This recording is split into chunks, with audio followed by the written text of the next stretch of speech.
अस्सलामुअलैकुम स्टूडेंट्स। आज हम बात करने जा रहे हैं जी सोर्सेज ऑफ बायोलॉजिकल एबनॉर्मेलिटी। जो भी कोई बायोलॉजिकल एबनॉर्मेलिटी हो रही होती है बायोलॉजिकल मॉडल के अकॉर्डिंग, ठीक है, तो वो क्यों हो रही होती है, उसके क्या सोर्सेज होते हैं। और इसमें हमारे पास तीन सोर्सेज आते हैं: जेनेटिक्स एंड एबनॉर्मल बिहेवियर, ठीक है, जेनेटिक्स की वजह से हो रहे होता है, उसके अलावा एवोल्यूशन की वजह से हो रही होती है बायोलॉजिकल एबनॉर्मेलिटी, और उसके अलावा वायरस की वजह से हो रही होती है, वायरल इन्फेक्शंस की वजह से हो रही होती है। तो इन सब फैक्टर्स को हम डिटेल में डिस्कस करेंगे इस लेक्चर में, ठीक है। फर्स्ट ऑफ ऑल हमें पता है कि बायोलॉजिकल एबनॉर्मेलिटी होती क्यों है। अगर आपके ब्रेन के स्ट्रक्चर में, मतलब ब्रेन की एनाटॉमी में या ब्रेन की केमिस्ट्री में, मतलब बायोकेमिकल एक्टिविटीज़ जो आपके ब्रेन में हो रही होती हैं, इन दोनों चीज़ों में अगर कोई डिस्टर्बेंस आ रही होती है तो उसकी वजह से क्या हो रहा होता है, बायोलॉजिकल एबनॉर्मेलिटी हो रही होती है। ठीक हो गया। तो अब ये वो कह रहे हैं कि ये जो डिस्टर्बेंसेस आ रही हैं ब्रेन स्ट्रक्चर में या बायोकेमिकल एक्टिविटीज़ में, ठीक है, डिस्टर्बेंस कौन सी, कि जो नॉर्मली चल रही है ब्रेन एनाटॉमी या ब्रेन केमिस्ट्री जो नॉर्मली चल रही है, जो नॉर्म्स में चल रही है, तो उससे हट कर अगर कुछ हो जाता है तो उसको हम कहते हैं कि ये एबनॉर्मेलिटी हो गई है। ठीक है, वो एबनॉर्मेलिटी तीन वजूहात की वजह से हो रही होती है, जिसमें हमारे पास आ जाते हैं जी genetics, evolution and viral infection. ये तीनों चीज़ें आ जाती हैं हमारी इसमें। फर्स्ट ऑफ ऑल है जी genetics and abnormal behaviour. Genetics की वजह से किस तरह से एबनॉर्मल बिहेवियर हो रहा होता है, तो एबनॉर्मलिटीज इन ब्रेन एनाटॉमी और ब्रेन फंक्शनिंग और brain chemistry are sometimes the result of genetic inheritance.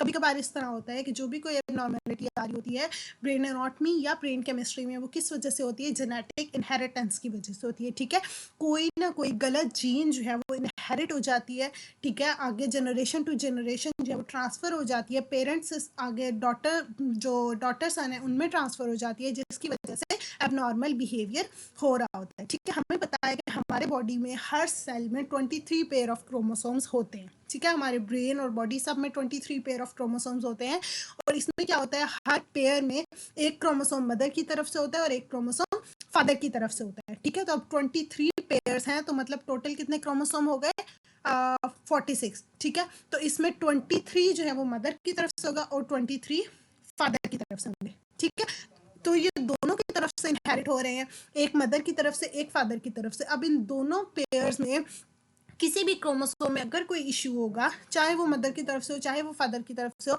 वो दोनों जो अगर कोई इशू है तो वो आगे इनहेरिट हो जाएगा चिल्ड्रन में। ठीक हो गया। ईच क्रोमोसोम, वो कह रहे हैं हर क्रोमोसोम में बहुत सारी जीन्स होती हैं। जीन्स क्या होते हैं, segments that control the characteristics and traits of a person inherits. जो भी कोई ट्रेड्स और कैरेक्टरिस्टिक्स पर्सन, कोई भी चिल्ड्रन जो है वो इनहेरिट कर रहा होता है, जो वो अपने पेरेंट्स से ले रहा होता है, तो उनको कैरेक्टरिस्टिक्स और ट्रेड्स को कंट्रोल करने के लिए जो सेगमेंट्स होते हैं उनको हम कहते हैं कि ये जीन्स हैं। ठीक है, जीन्स के ज़रिए हमारे कैरेक्टरिस्टिक्स और ट्रेड्स आगे हमारी जनरेशन्स में ट्रांसफ़र हो रहे होते हैं।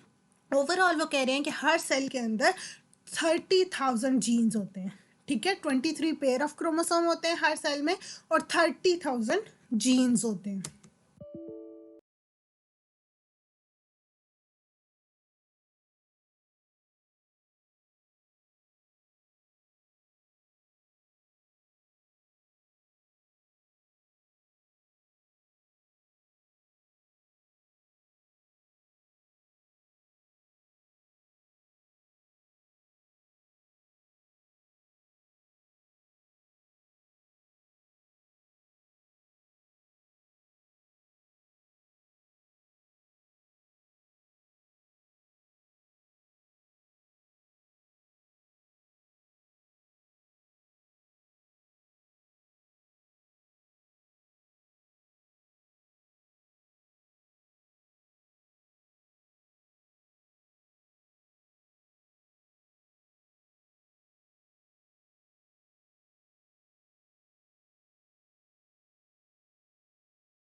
Scientists have known for years that genes help determine such physical characteristics as hair color. वो कह रहे हैं कि ये जो जीन्स होती हैं यही डिटरमाइन करती हैं कि आगे जनरेशन में, आगे चिल्ड्रन में उनका हेयर कलर, उनकी हाइट और उनकी आईसाइट वगैरह क्या होगी। ठीक है। और जैसे अब ये फिजिकल करेक्टरिस्टिक ट्रांसफ़र हो रही हैं, इसी तरह हमारी आर्टिस्टिक और म्यूजिकल स्किल्स भी ट्रांसफ़र हो रही होती हैं। फॉर एग्जांपल अगर कोई एथलेटिक पेरेंट है तो उनके जो आगे चिल्ड्रन होते हैं उनके अंदर भी एथलेटिक एबिलिटीज़ होती हैं।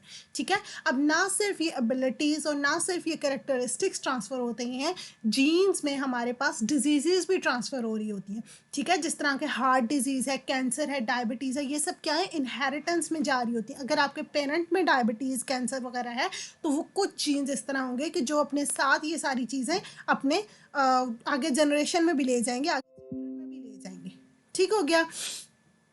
उसके बाद studies suggest that inheritance also plays a part. अब वो कह रहे हैं कि ना सिर्फ अब ये वाली डिजीजेस, ये जो इनहेरिटेंस है इसमें मूड डिसऑर्डर, शिजोफ्रेनिया और ये सारे मेंटल डिसऑर्डर्स भी इन्वॉल्व होते हैं। ये सब भी क्या हो रहे होते हैं, पेरेंट्स से आगे डॉटर सन में ट्रांसफ़र हो रहे होते हैं। ठीक है। अब ना सिर्फ हमारी फंक्शनैलिटीज़, हमारी डिसफंक्शनैलिटी, मतलब अगर कोई एबनॉर्मेलिटी है जीन्स में तो वो भी ट्रांसफ़र हो रही होती है। ठीक है। उसके बाद वो कह रहे हैं द प्रिसाइज कंट्रीब्यूशन, वो कह रहे हैं अगर हमें जीन का पता चल जाए, ठीक है, कि कौन सी जीन जो है वो कौन सा प्रॉब्लम कॉज करी है, फिर तो ठीक है। लेकिन अगर हमें नहीं पता चलता तो फिर उनको हम कहते हैं कि ये पॉलीजेनिक डिसऑर्डर्स हैं। पॉलीजेनिक है मतलब उनके ऊपर मल्टीपल जीन्स इन्वॉल्व हैं। ठीक है। पॉलीजेनिक का मतलब है कि वो वाली डिजीज़ जिसके लिए मल्टीपल नंबर ऑफ जीन्स जो हैं वो इन्वॉल्व होती हैं उसको करने के लिए। ठीक है। जिसमें हमारे पास शिज़ोफ्रेनिया, हार्ट अटैक, ये सारी जो जीन्स होती हैं, ये वाली जो डिजीज़ हैं ये पॉलीजेनिक है क्योंकि इनमें multiple type of jeans involve होती हैं। ठीक है। वेरियस जीन्स होती हैं।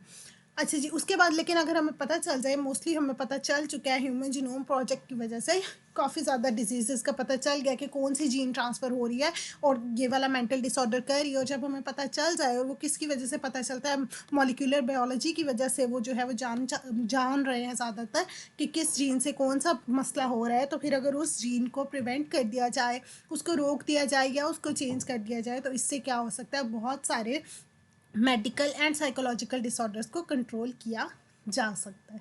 ठीक है जी। ये था हमारे पास जीन्स का, कि जीन्स किस तरह से रिस्पॉन्सिबल होती हैं। अब कुछ अच्छी जीन होती हैं, कुछ बुरी होती हैं, जो आगे क्या होती हैं, एबिलिटीज़ भी लेकर जा रही होती हैं और साथ ही साथ डिजीज़ भी लेकर जा रही होती हैं, और इसी तरह वो बायोलॉजिकल एबनॉर्मेलिटी कॉज कर रही होती हैं। ठीक है। उसके अलावा वो कह रहे हैं कि एवोल्यूशन किस तरह से रिस्पॉन्सिबल होता है एबनॉर्मेलिटी कॉज करने के लिए। वो कह रहे हैं कि genes that contribute to mental disorders are typically, अब जो वाली जीन्स जो हैं वो आगे जाके मेंटल डिसऑर्डर्स को कॉज कर रही हैं, तो मोस्टली हम उनको ये कह सकते हैं कि ये क्या है, इनहेरिटेंस की मिस्टेक्स हैं। मतलब ये इनहेरिटेंस की गलती है कि उसने क्यों गलत जीन को ट्रांसफ़र किया। ठीक है। अब ये जो रिस्पॉन्सिबल जीन्स हैं जो आगे जाके इस तरह की कुछ डिस्टर्बेंसेस कॉज कर रही हैं, उनको हम कहते हैं कि ये म्यूटेशन है। ठीक है। म्यूटेशन का क्या मतलब है, N abnormal form of the appropriate gene that emerges by accident. किसी भी जीन की जो एबनॉर्मल फॉर्म है, जो जो क्या हुआ है, किसी एक्सीडेंट की वजह से बाय मिस्टेक वो खुद ब खुद पैदा हो गई है। ठीक है। कोई गलत कम्बिनेशन हो गया है, उसकी वजह से वो बन गई है, तो उसको हम कहते हैं कि ये क्या है, म्यूटेशन है। उस जीन को हम म्यूटेशन जीन कहते हैं। ठीक है। और कोई भी, या फिर कह सकते हैं कि प्रॉब्लमेटिक जीन जो इनहेरिट हो गई है एक इंडिविजुअल से आगे दूसरे इंडिविजुअल में, और फिर वो उनकी फैमिली लाइन में एंटर हो गई है, तो उसको हम कहते हैं कि ये म्यूटेशन है। फॉर एग्जांपल एक इंडिविजुअल है, उसको कुछ नहीं है, मतलब पहले आपकी पूरी जनरेशन में कोई ऐसा डायबिटीज़ नहीं है, तो उसने फिर क्या किया है, बहुत ज़्यादा उसने एक्स्ट्रा शुगर कंज्यूम की है, बहुत ज़्यादा, और उसको अब क्या हुआ है, डायबिटीज़ हो गई है। ठीक है। अब ये उसने जो एक्स्ट्रा कंज्यूम किया है शुगर वगैरह, तो इससे क्या हुआ, उसके जीन्स में डिस्टर्बेंस होगी, म्यूटेशन पैदा होगी, उसको डायबिटीज़ हो गई है। अब आगे उसकी जनरेशन में क्या होगा, आगे से आगे वो डायबिटीज़ ट्रांसफ़र होती जाएगी, वो उसके जीन्स का हिस्सा बन गई है और वो आगे जेनेटिकली इनहेरिट होती जा रही है। ठीक है। अब जो स्टार्ट में उसके अंदर हुआ काम, वो उसको हम कहेंगे कि वो म्यूटेशन हुई है, उसने एक्स्ट्रा शुगर कंज्यूम की है जिसकी वजह से हुआ है, और फिर आगे से आगे वो इनहेरिटेंस में उसकी फैमिली लाइन में ट्रांसफ़र होता जाएगा। ठीक है। उसके बाद वो कह रहे हैं कि many of genes that contribute to abnormal functioning are actually the result of normal evolutionary principles. वो कह रहे हैं कि बहुत सारी जीन्स जो आगे जाके एबनॉर्मल फंक्शनिंग करी होती हैं, वो नॉर्मल एवोल्यूशनरी प्रिंसिपल्स का ही हिस्सा होते हैं। ये एवोल्यूशनरी प्रिंसिपल हैं कि आगे से आगे इस तरह ट्रांसफर होना है, तो इसमें उसका कोई कसूर नहीं है। ये एक प्रिंसिपल है जो आगे से आगे ट्रांसफ़र होना है, चाहे वो फंक्शनैलिटी हो चाहे वो डिसफंक्शनैलिटी हो। ठीक हो गया। एवोल्यूशनरी थेरीज आर्ग्यू करते हैं कि ह्यूमन रिएक्शंस और जीन्स ये दोनों रिस्पॉन्सिबल होते हैं कि किस तरह से आगे जनरेशन में चीज़ें ट्रांसफ़र होनी है over the course of time, because they have helped individuals to thrive and adapt. क्योंकि ये दोनों चीज़ें, जीन्स और ह्यूमन रिएक्शंस, ये हेल्प कर रहे होते हैं इंडिविजुअल्स को थ्राइव करने के लिए, थ्राइव मतलब डेवलप करने के लिए और अडेप्ट करने के लिए। ठीक है, अपने टाइम के साथ, अपनी सिचुएशन, अपनी सोसाइटी के साथ डेवलप करना और अडेप्ट होना, उसके साथ इन सब में ये हेल्प कर रहे होते हैं ह्यूमन रिएक्शंस भी और जीन्स भी, और ये दोनों रिस्पॉन्सिबल होते हैं इसके लिए। ठीक है, वो कह रहे हैं कि फॉर एग्जांपल वो इंसेस्टर्स जिनके अंदर एबिलिटी होती है रन फास्ट की, ठीक है, और the craftiness to hide were responsible for effective walking, sorry, were most able to cause their escape their enemies and to reproduce the genes responsible for effective walking. अब वो कह रहे हैं कि जो भी जीन्स हमारे अंदर होते हैं, अगर किसी पेरेंट के अंदर ये वाले जीन हैं कि वो ज़्यादा तेज़ भाग सकता है, ठीक है, इफेक्टिव वॉक कर सकता है, रन कर सकता है, प्रॉब्लम सॉल्विंग एबिलिटीज़ हैं, तो ये सारी चीज़ें आगे से आगे जनरेशन टू जनरेशन ट्रांसफ़र हो रही होती हैं। ठीक है, एक जनरेशन में सिर्फ नहीं होती, अगर एक जनरेशन में है तो आगे से आगे ये ट्रांसफ़र होती जा रही हैं। अब जिस तरह ये एबिलिटीज़ ट्रांसफ़र हो रही हैं, इसी तरह साथ ही साथ क्या हो रहा है, बीमारियां भी ट्रांसफ़र हो रही होती हैं। फॉर एग्जाम्पल, अगर एक जनरेशन है उनके अंदर capacity to fear, experience fear ज़्यादा है, ठीक है, तो वो क्या करेंगे, वो उस फियर की वजह से उनको पहले से ही, अगर फॉर एग्जांपल उन पर कोई अटैक करने वाला है तो उनको पहले से ही थोड़ी पता चल जाएगा कि इस वक्त फॉर एग्जांपल सैलाब आने वाला है, तो वो पहले से ही उस खौफ को जान लेंगे, ठीक है, कि फ्लड आने वाला है, तो वो जल्दी से एस्केप कर जाएंगे वहाँ से। ठीक है, अगर उनके अंदर ये वाली एबिलिटी है तो वो उनके जनरेशन्स में भी ट्रांसफ़र होती जाएगी। ठीक हो गया, और इस तरह से वो क्या करेंगे, वो अच्छे से बच सकेंगे, अवॉइड कर सकेंगे प्रॉब्लम्स को। लेकिन वो कह रहे हैं कि आहिस्ता आहिस्ता, पहले तो ये प्रॉब्लम्स थोड़े थे, लेकिन आहिस्ता आहिस्ता बहुत बढ़ते जा रहे हैं। ये फियर और अराउजल इतना बढ़ गया कि पहले वाली जनरेशन को ये हेल्प कर रही थी ये चीज़ें, कि वो प्रॉब्लम से बच पा रहे थे अपने इस फियर की वजह से। लेकिन आजकल ये फियर जो है वो किस तरफ चला गया है, एनजाइटी की तरफ चला गया, एनजाइटी डिसऑर्डर्स और साइकोलॉजिकल डिसऑर्डर्स की तरफ चला जाता है। तो ये फियर कभी उनके लिए हेल्पफुल होता है, अब कभी जो जीन्स ट्रांसफ़र हो रहे हैं वो कभी हेल्पफुल होते हैं और कभी वो नॉट हेल्पफुल होते हैं, और आगे जाके वो प्रॉब्लम्स कर रहे होते हैं, साइकोलॉजिकल डिसऑर्डर्स कॉज कर रहे होते हैं। ठीक हो गया। एवोल्यूशनरी पर्सपेक्टिव जो है, ये सारी जो इसकी बातें हैं, इसको मोस्टली क्या है कि जो साइकोलॉजिस्ट्स हैं जो हमारे, वो उसको रिजेक्ट कर रहे हैं इसके प्रिंसिपल को।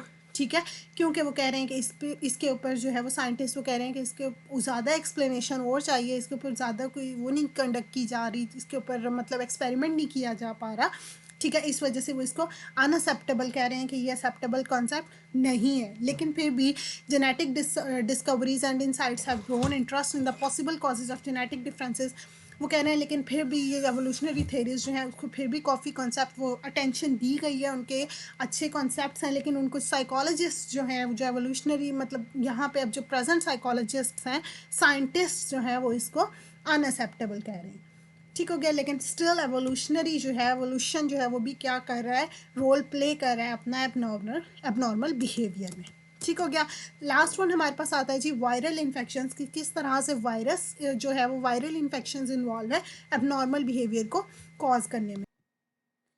Another possible source of abnormal behavior, brain structure और biochemical dysfunctioning is viral infections। वो कह रहे हैं कि हमारे पास जो थर्ड सोर्स है जिसकी वजह से हमारे ब्रेन में, एनाटॉमी में, स्ट्रक्चर में या फिर ब्रेन केमिकल्स में कोई इशू आ रहा होता है, तो वो वायरल इन्फेक्शंस होते हैं। ठीक है, जिस तरह के शीज़ोफ्रेनिया के बारे में कहा जाता है कि शीज़ोफ्रेनिया क्या है, एक डिसऑर्डर है जिसमें डिल्यूजन्स होते हैं, हेलोसिनेशंस होते हैं। ठीक है, डिपार्चर फ्रॉम रियलिटी होता है कि इंसान जो है वो उसका दुनिया से ताल्लुक जो है वो ख़त्म हो जाता है, वो अपनी ही दुनिया में मगन हो जाता है। ठीक है, अब इसमें वो कह रहे हैं कि ये हो क्यों रहा होता है schizophrenia, it related to exposure of certain viruses. इसके बारे में कहा जाता है कि ये बहुत सारे सर्टन वायरसेस हैं जो इसमें इन्वॉल्व होते हैं। अगर उन वायरसेस का अटैक हो चाइल्डहुड में या फिर बिफोर बर्थ, तो उससे क्या हो जाता है, शिज़ोफ्रेनिया हो जाता है। ठीक है, अच्छा, स्टडीज़ हैव फाउंड दैट, अब वो कह रहे हैं कि ये होता क्यों है, स्टडीज़ ने ये बताया कि जब मदर्स होती हैं ड्यूरिंग प्रेगनेंसी, अगर उनके ऊपर वायरस इन्फ्लुएंजा का इफेक्ट हो जाए, ठीक है, इन्फ्लुएंजा वायरस अगर उन पर इफेक्ट हो जाए, तो उससे क्या होता है कि फीटस जो है वो वायरस इन्फ्लुएंजा जाके फीटस के ब्रेन पे अफेक्ट करता है। ठीक है, फीटस के ब्रेन पे जब वो अफेक्ट करता है तो वहाँ पर जाके वो डॉर्मेंट हो जाता है। डॉर्मेंट का मतलब होता है कि वहाँ पर वो प्रेजेंट होता है लेकिन इनएक्टिव फॉर्म में होता है, ठीक है, एक्टिव फॉर्म में नहीं होता। और जब बच्चा जो है अपनी एडोलेसेंस की एज में पहुंचता है, एडल्टहुड की एज में पहुंचता है, तब वो वायरस क्या होता है, वो एक्टिव हो जाता है। और फिर जो वो चाइल्ड है वो क्या करने लग जाता है, वो शिज़ोफ्रेनिया को एक्सपीरियंस करता है, मतलब वो डिल्यूजन्स और हेलोसिनेशंस ये सब चीज़ें फेस करने लग जाता है, ठीक है। अनटिल चाइल्डहुड उसका अंदर ये जो वायरस होता है ये प्रेजेंट होता है, लेकिन डॉर्मेंट फेज में होता है। डॉर्मेंट मतलब इनएक्टिव फेज में होता है, ठीक हो गया। एट द टाइम वायरस में प्रोड्यूस सिम्टम्स ऑफ शिजोफ्रेनिया। अच्छा जी, वो कह रहे हैं during the past decade researchers have sometimes linked viruses to anxiety. अब वो कह रहे हैं कि पास्ट फेज में काफ़ी ज़्यादा रिसर्चर्स ने क्या कहा है कि एंजाइटी, डिप्रेशन और ये बाइपोलर डिसऑर्डर्स या साइकोटिक डिसऑर्डर्स, ये सब जो हैं इनकी भी वजूहत कहीं ना कहीं जाके वायरस